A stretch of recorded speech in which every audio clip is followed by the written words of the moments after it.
We're in the greenhouse with Dr. Mike Matherin, plant pathologist, who is with the University of Arizona and doing a lot of extensive experimenting and research work up here on the Agricultural Center in the Yuma Mesa.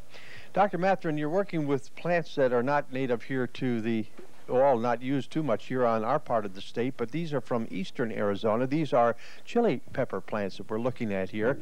And tell me a little bit about what is the research that you're doing on these. Okay, the research that we're doing here is a particular disease that occurs in the soil called Phytophthora, which has relatives here that affect citrus trees.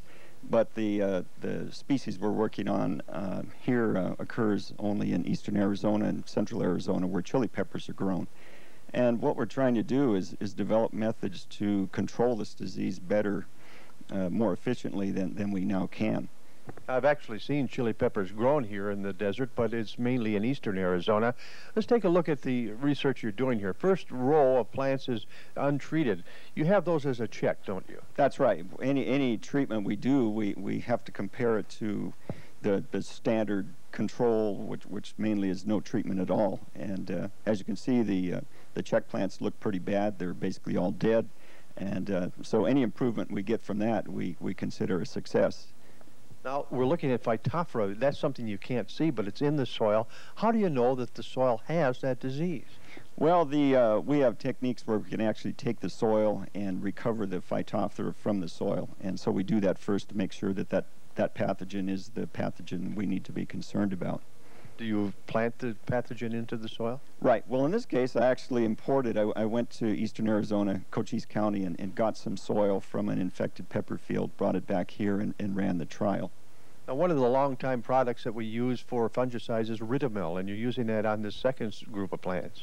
Right. And as you can see, and this mirrors what we see in the field, the Ridamil does provide a level of control, but it's not the best. And so what we're trying to do is get a jump another step higher in the amount of control we have. And so that's the purpose for this experiment. Well, the step higher comes in the next group of plants, and this is something new you're using on these plants. Right. This material is actually not a fungicide. It's something that when you apply it to a plant, in some circumstances, it causes the plant to build its immune system, if you will, and the plant's better able to resist disease. You're going to go back to eastern Arizona with the fact that you use both Ridamil and the new chemical to make this thing work. Right. The best thing we have found is again, using the immune enhancer plus the fungicide. We have completely controlled the disease, at least here in the greenhouse.